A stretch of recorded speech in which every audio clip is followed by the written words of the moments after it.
इय्याक नअबुदु व इय्याक नस्तईन। इसको बस। मेरे खुशाब के बाशऊर शहरियों, खास तौर पे मेरी बहनें जो आज यहां आई हैं, नौजवानों, सबसे पहले कि आप सबने मेरे साथ ये वादा करना है कि जो खुशाब में एक लोटा और एक लोटी, आपने मेरे से ये वादा करना है कि हर एक जो भी मैं यहां देख रहा हूं, आपने सबने जिम्मेदारी लेनी है इनको शिकस्त देने की। ये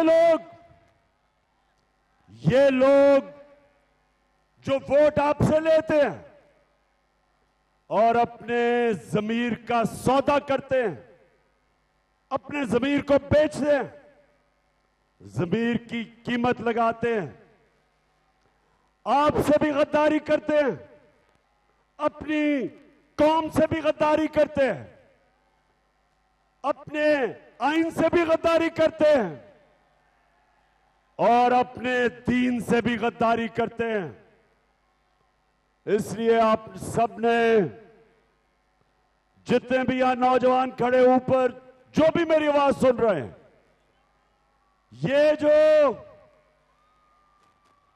ये जो जंग है, ये इमरान खान की नहीं, ये आप सब की जंग है।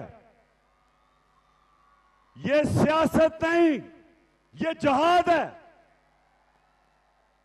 हमने जो साजिश हुई थी, अमेरिका ने यहां के जो मीर जाफर और मीर सादिक को साथ मिला के 22 करोड़ पाकिस्तानियों की मुंतखब की हुई हुकूमत, इन्होंने साजिश करके वो हुकूमत गिराई और इस मुल्क के बड़े बड़े डाकुओं को हमारे ऊपर पटा दिया। 22 करोड़ लोगों की तौहीन की, हमारी तौहीन की। अपने मुल्क में मैं मगरिब को बहुत बेहतर जानता हूं। मेरी बड़ी जिंदगी का हिस्सा क्रिकेट की वजह से मगरबी मुमालिक में गुजरा। अपने मुल्क के अंदर एक जमानत के ऊपर, जमानत पे इंसान को वो चपरासी की भी नौकरी नहीं देते। हमारे मुल्क पे एक करप्ट तरीन, एक जूते पॉलिश वाले करने को हमारा सरबरा बना दिया। बताएं, क्या आप चेरी ब्लॉसम को अपना वजीर आजम मानते हैं? क्या हमजा कुकड़ी को अपना वजीर आला मानते हैं? और क्या आसिफ जरदारी बीमारी को आप उसको मानते हैं? और आप जिसकी कीमत बड़ी महंगी हो गई है, डीजल को मानते हैं? कौन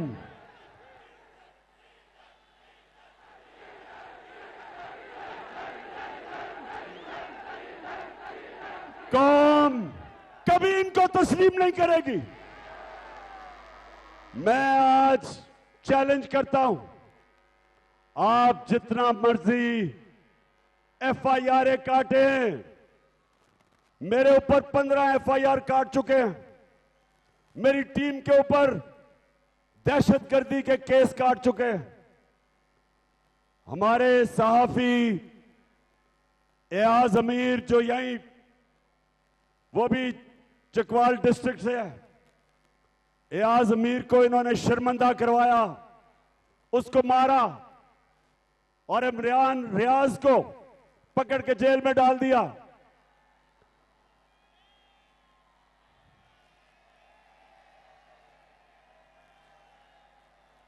धमकियां दी जा रही हैं। एक टेलीफोन जिसका कोई नंबर नहीं आता, वहां से धमकियां दी जाती हैं, डराया जाता है, खौफ दिलवाया जाता है। एक आदमी बैठा हुआ है लाहौर में, उसकी सिर्फ एक मिशन है कि किसी ना किसी तरह इन चोरों को इलेक्शन जिता दे। वो लाहौर वाले को भी मैं बता रहा हूं कि तुमने जो मर्जी करना है, तुम सिर्फ अपने आप को जलील करोगे, लोग तुम्हें बुरा भला कहेंगे, तुम जितनी धांधली करवाओगे, तुम जो मर्जी कर लो, धांधली के बावजूद इंशाअल्लाह जब ये बाय इलेक्शन का अगले इतवार इनके फैसले आएंगे तो हमजा कुकड़ी वापस जाओगे। मेरे खुशाब के नौजवानों, अब मैं आपको एक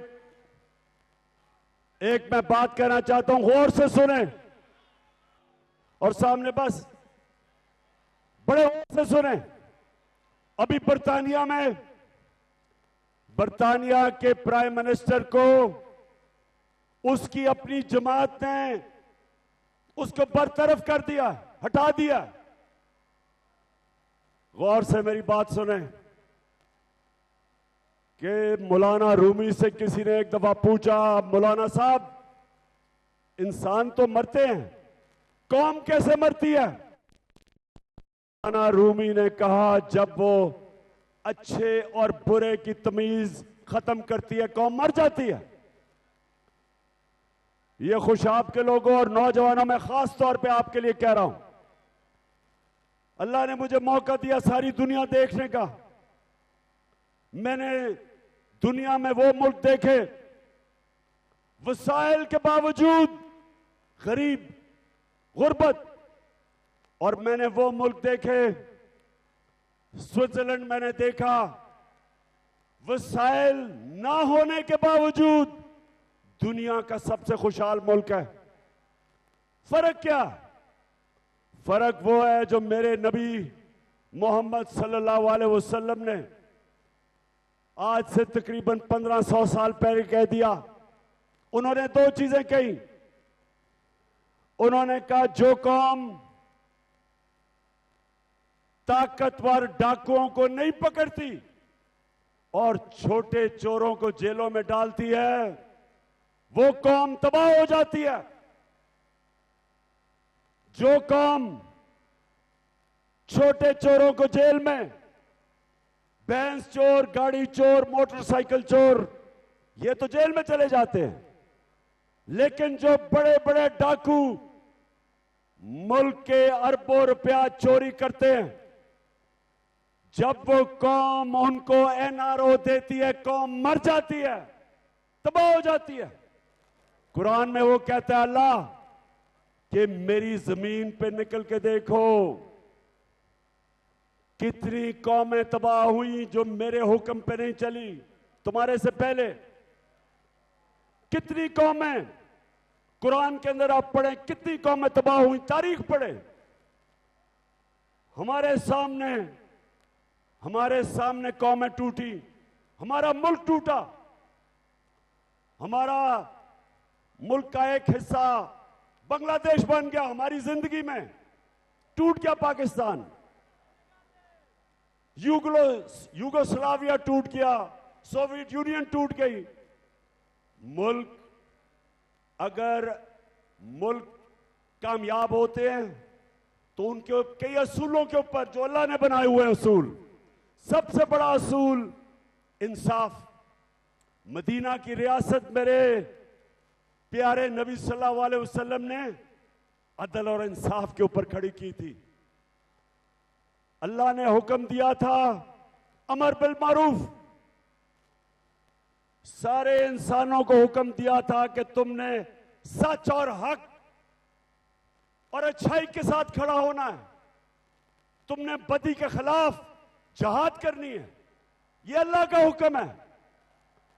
तो जब मेरे खुशाब के बाशऊर शहरियों एक माशरा बड़े बड़े डाकुओं को मुल्क के ऊपर बैठा देता है, वो अपनी तबाही के रास्ते पर निकल जाता है। जब एक मुल्क शहबाज शरीफ जैसा करप्ट आदमी, नवाज शरीफ जैसा करप्ट भगोड़ा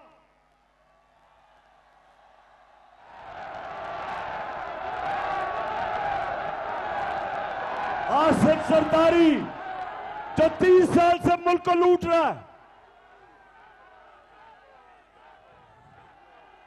और फजलुर रहमान जो बात इस्लाम की करता है और अपना जमीर डीजल के परमिट पे बेचता है,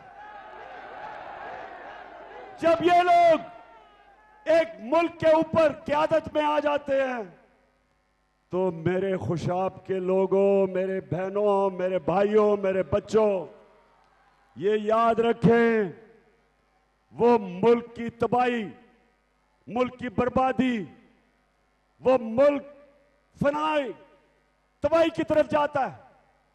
इसलिए मैं जो आपके पास यहां आया हूं, सिर्फ आपको एक चीज बताने के लिए कि ये जो इलेक्शन है, ये बाय ज़िमनी इलेक्शन नहीं है। इसमें पाकिस्तान के मुस्तकबिल का फैसला होगा कि क्या हम इन चोरों के नीचे, क्या हम इन चोरों की क़यादत, क्या ये हमारा मुस्तकबिल है, या हम एक आजाद, खुद मुख्तार, एक हकीकी आजादी की जंग लड़के हम एक वो पाकिस्तान बनाएंगे जिस पाकिस्तान का नारा था, पाकिस्तान का मतलब क्या, और मेरा तेरा रिश्ता क्या, और ला इलाहा इल्लल्लाह का मतलब कि अल्लाह कोई नहीं है खुदा तेरे सिवा, किसी के सामने नहीं एक मुसलमान झुकता। और सिर्फ हम इसको शिर्क ना समझें कि मूर्तियों के सामने ना झुकना, मिट्टी के बुतों के सामने ना झुकना, सिर्फ ये शिर्क नहीं, कोई भी जो अल्लाह के किसी के सामने भी आप झुकेंगे, सबसे बड़ा बुत खौफ का बुत है। खौफ की वजह से, खौफ की बुत की पूजा करने की वजह से इंसान गुलाम बन जाता है। इसलिए मेरा अल्लाह कुरान में कहता है कि जो लोग ईमान ले आए, मैं उनके खौफ दूर कर देता हूं। ला इलाहा इल्लल्लाह इंसान को गैरत देता है, गैरत देता है कि मैं अल्लाह किसी के सामने नहीं झुकूंगा। तो ये जो ऊपर चोर बैठ गए, खौफ तारी कर रहे हैं लोगों पे, सहाफियों पे, सियासतदानों पे, दहशत फैला रहे हैं कि हम इनको कबूल कर लें। सुन लो शहबाज शरीफ चेरी ब्लॉसम, और सुन लो हमजा कुकड़ी, सुन लो जरदारी, तुम जुल्म करने वाले सिंध के लोगों के ऊपर जालिम आदमी, तुम भी कान खोल के सुन लो, और डीजल तुम भी सुन लो। हम पाकिस्तान के लोग कभी तुम्हें तस्लीम नहीं करेंगे। हम वो लोग हैं हम वो लोग हैं जो नबी सल्लल्लाहु अलैहि वसल्लम के नाम पे जान देने के लिए तैयार हैं। हम वो लोग हैं जो किसी सूरत अमेरिका की गुलामी कभी भी नहीं करेंगे। हम वो लोग हैं, अगर ये ऊपर बैठे हुए पैसे के खुदा की पूजा करने वाले, पैसे की बुत की पूजा करने वाले, ये शहबाज शरीफ, नवाज शरीफ और ये आसिफ जरदारी, जिनका पैसा बाहर पड़ा है, मगरबी बैंकों में पैसा पड़ा है, ऑफशोर अकाउंट्स में पैसा पड़ा है, लंदन में बड़े बड़े मगरबी शहरों के अंदर बड़े बड़े महलात हैं इनके, ये अपने पैसे के गुलाम हैं। ये कभी इस मुल्क की मफादात के लिए नहीं खड़े होंगे। जब अमेरिका ने हमारा एक सरबराह जब अमेरिका के सामने घुटने टेक गया और अमेरिका की जंग में हमने शिरकत की, 80,000 पाकिस्तानी हमने अमेरिका की जंग में कुर्बान किए। 80,000 कितने हमारे यहां इस सारे इलाके के अंदर कितने हमारे नौजवान जो फौज में थे शहीद हुए, अपनी जानें दी उन्होंने। जंग किसी की लड़ रहे हैं, कुर्बानी पाकिस्तानी दे रहे हैं। हमारे मुल्क को जो नुकसान हुआ, कबायली इलाके के अंदर जो तबाही मची, 35 लाख लोगों ने कबायली इलाके से नकल मकानी की। इस मुल्क के ऊपर जो इंसान की तारीख में पहली दफा हुआ कि हम अमेरिका की मदद कर रहे हैं और अमेरिका हमारे ऊपर 400 ड्रोन अटैक कर रहा था जब जरदारी और नवाज शरीफ सरबराह थे। एक दफा इन्होंने मजम्मत नहीं की अमेरिकनों के सामने कि सारे इंसानी हुकूक की खिलाफ वर्जी कि आप ही अमेरिका फैसला करना है मारना किसे है।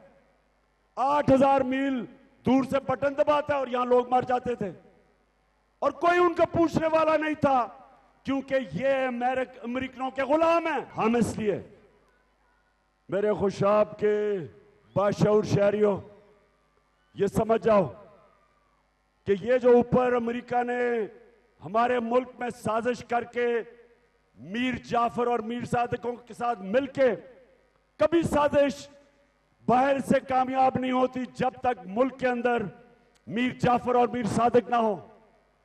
जब अंग्रेजों ने मुसलमानों को हटा के हुक्मरानी की थी हिंदुस्तान पे, उससे पहले 600 साल मुसलमान हिंदुस्तान के हुक्मरान थे। तो जब अंग्रेजों ने मुसलमानों की हुक्मरानी खत्म की तो उन्होंने बंगाल से शुरू किया और बंगाल के अंदर वो कभी कामयाब ना होते अगर वहां एक गद्दार मीर जाफर अगर वो ना बैठा होता और अंग्रेजों के साथ ना मिलके सिराजुद्दौला को शिकस्त दिलवाता। और फिर टीपू सुल्तान दिलेरों की तरह, शेरों की तरह लड़ रहा था अपने लोगों की आजादी के लिए। और मीर सादिक गद्दार ने अंग्रेजों के साथ मिलकर टीपू सुल्तान को शिकस्त दिलवाई और उसकी शहादत हुई। गद्दारों ने इस मुल्क हिंदुस्तान को अंग्रेजों का गुलाम बनाया। अब ये फिर गद्दार उनके साथ मिलके ये चोरों को ऊपर लेके आए, क्योंकि ये चोर कभी भी अमेरिका के सामने अपनी कौम के मफादात के लिए कभी खड़े नहीं होंगे, ना कभी पहले खड़े हुए हैं। तो इसलिए ये जो हमारा इलेक्शन है, ये इलेक्शन नहीं है, ये पाकिस्तान की हकीकी आजादी की जद्दोजहद है, जंग है, जहाद है। और मैं आज आपके पास सिर्फ आया इसलिए हूं, आप सबको बताने के लिए कि आपने जिम्मेदारी लेनी है। एक एक नौजवान ने जिम्मेदारी लेनी है। वो जो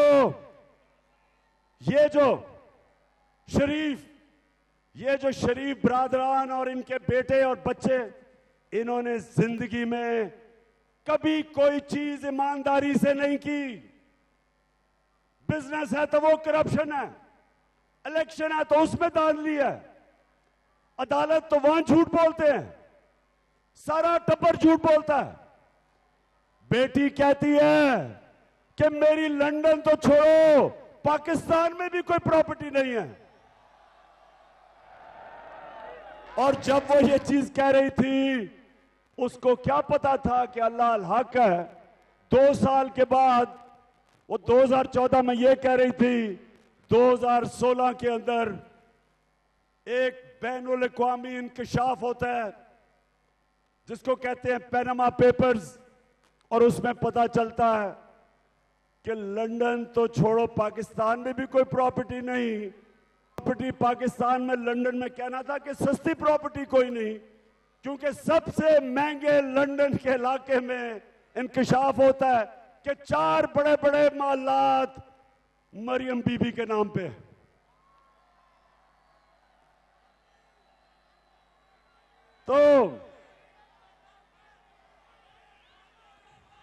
तो सुने, इन्होंने इलेक्शन में धांधली करनी है और इनके साथ वो लाहौर में मिस्टर एक्स बैठा हुआ है।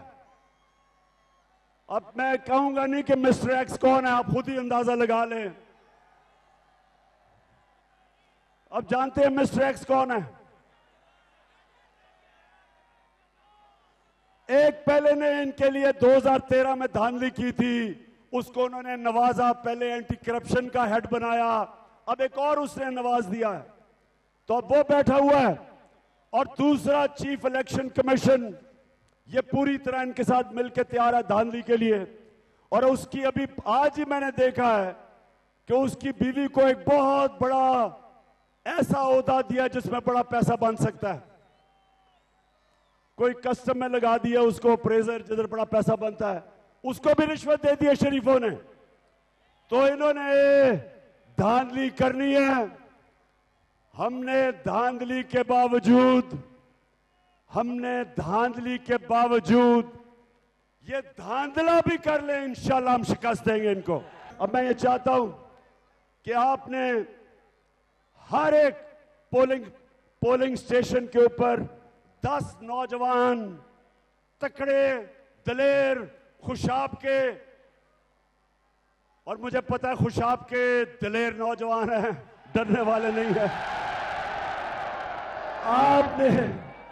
आपने हर पोलिंग स्टेशन पे पहरा देना है। ये धांधली की कोशिश करेंगे, हम तैयार होंगे। क्यों तैयारी होगी आपकी? इंशाल्लाह तैयारी होगी। और धांधले के बावजूद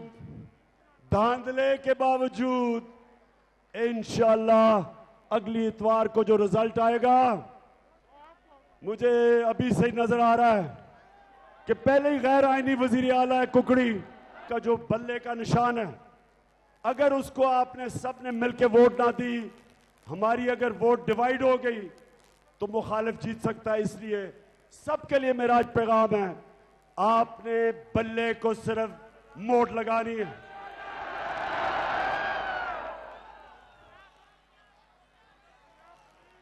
अच्छा खुशाब, बस मैं आखिर में एक ही सवाल है, मेरा आखिर में एक सवाल है कि मैं जब वापस आऊंगा, खुशाब, क्योंकि आपको पता है यहां जौहराबाद में बड़ा टाइम गुजारता है, माजी में गुजारा हुआ है, आपका सारा इलाका जानता हूं, साथ ही मेरा मियां वाली है। तो मैं आज आपकी जिम्मेदारी लगा के जा रहा हूं कि जब मैं इतवार के बाद वापस आऊं तो मुझे उसी तरह आप पे फख्र होना चाहिए जिस तरह मुझे मियां वाली पे फख्र होता है जब वो जीतते हैं। पाकिस्तान जिंदाबाद।